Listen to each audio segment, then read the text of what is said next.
Is it ethical to rape your robot?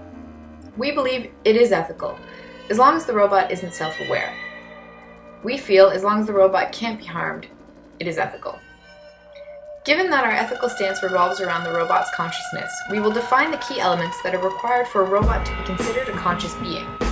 This definition is based on research from the following fields: cognitive psychology, computer science, and philosophy. The first key element is that of a self-referential aspect of consciousness. In other words, the robot must be able to be introspective, reflecting on its experiences and how those experiences have impacted its being. Secondly, the robot must be able to express and feel emotions in reaction to events and situations. For example, if the robot is mocked, this should elicit some feelings of either sadness or anger, and the robot must be able to express that it is sad or angry. Thirdly, the robot must appear to think and express that it can think.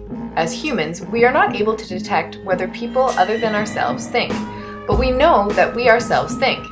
Therefore, we assume we all think. The robot must be able to make this assumption, and we must be able to make this assumption about the robot. Why do these elements matter?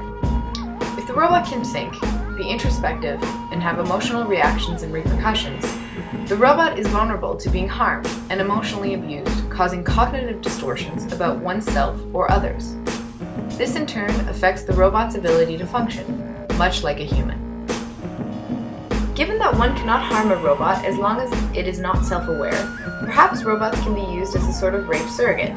Using the harm reduction model, in order to keep perpetrators from raping humans, perhaps they could Wait a second! What about the impact on humans?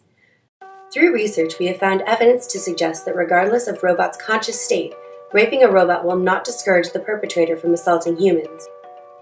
We believe rape bots will not reduce the assault of humans. It may in fact increase assaults among the human population.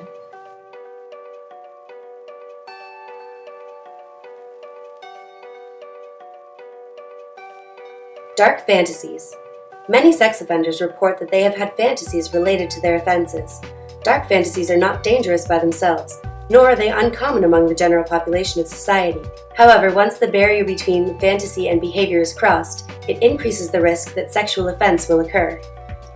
One research study found that 60 to 80% of men have reported having the urge to rape a woman at some point in their lives. Not every man acts upon this urge, and it is only dangerous once fantasy crosses over into behavioral reality. By raping a sex robot, people have taken the plunge into acting on their dark fantasies and may be more likely to rape a human. Conditioning theory. Not all men are driven to violence or rape, even if they fantasize about such behaviors, but conditioning theory suggests that coercive sexual fantasies can lead to a pattern of sexual arousal to aggression, which is strongly believed to be the main motivational force in rape.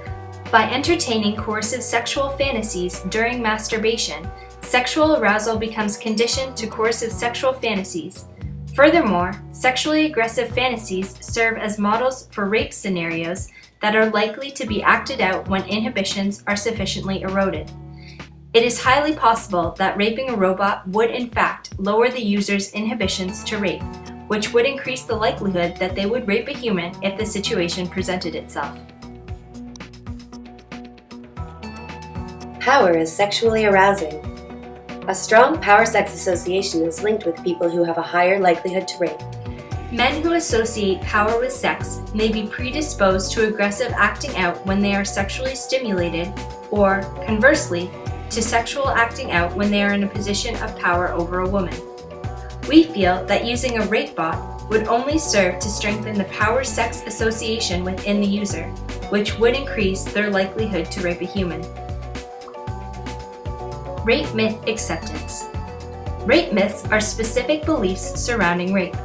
An example of such beliefs is that women enjoy being raped, or that they could easily resist rapists if they really wanted to. If a rape bot is programmed to pretend to feel pleasure or reach orgasm while being raped, it will likely reinforce rape myth acceptance, men feeling that women actually enjoy being raped.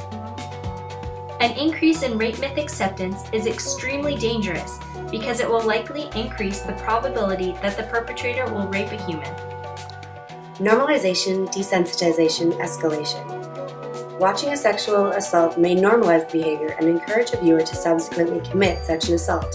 Likewise, raping a robot may cause rape to become a normalized behavior and encourage the perpetrator to up the ante and rape a human. Over time, there is likely to be an increase in the severity or activity needed to gain satisfaction. More brutal rapes, raping humans rather than sex bots, etc. Poor social skills.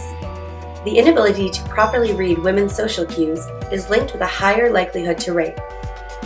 When a person is unable to properly interpret the social cues around them, their behavior is often seen as abnormal and unacceptable. Rapists differ from other men in the way that they misperceive women's dismissive cues as encouraging, their friendly behavior as seductive, and their negative cues as positive. We believe that raping a robot will strengthen the perpetrator's poor social skills by rewarding their misperceptions.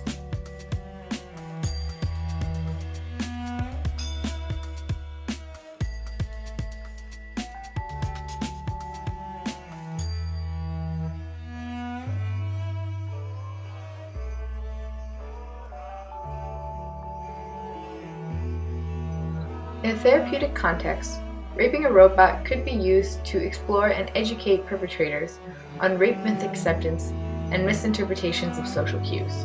Providing knowledge about the reality of rape and victimization might be an effective strategy for rape prevention.